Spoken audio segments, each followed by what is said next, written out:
MMA Rants and Raves, UFC 113, Josh Koscheck versus Paul Daley. Guys, let's talk about these two fighters for a second. Let's talk about Josh Koscheck. Very well-rounded fighter. I could end it there, but let's get into it a bit.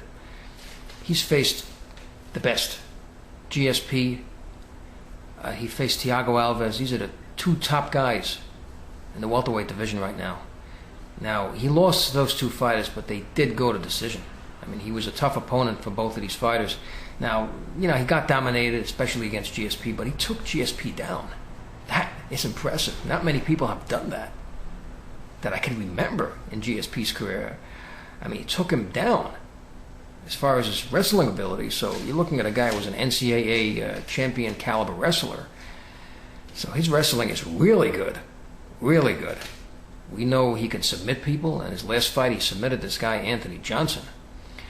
And now what I'm going to get into here is that Anthony Johnson is basically a larger version of Paul Daley. This guy's 6'2". He's a big welterweight. I mean, of course, you know, 170, but, you know, 6'2" is a big guy with a big reach. So, you know, he could take on guys that are bigger than he is, and then you have to look at the pound-for-pound thing, because as far as welterweights, if he's a guy who can take on guys bigger than him and defeat them. So that's something to consider. Now, if you look at Paul Daley, he's a lot smaller than Anthony Johnson. He's only about 5'9", with a 74-inch reach, which is a good reach, but not a reach that Johnson has. And Johnson also had knockout power.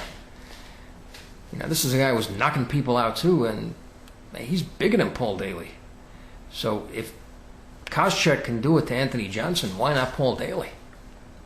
You know, and if you look at the guys that Paul Daley's faced, I mean, you know, a lot of the guys he's faced, Koscheck has already faced, and he's knocked them out too.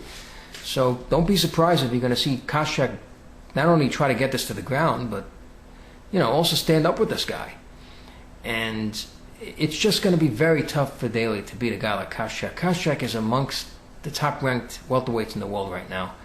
And Daley's on his way up, but he is, you know, one of these British guys that like to bang, and a lot of British fighters, you know, they just don't have a ground game.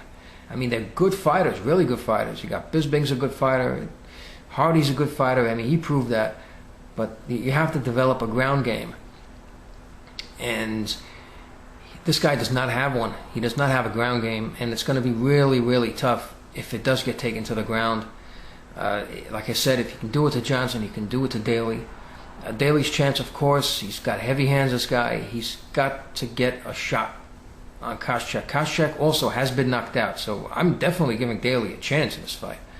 But he's got to get a clean shot on Koscheck. It might not be enough to knock him out, but it may soften him up for more combinations to come, because this guy, he's basically a boxer. That's what he's doing.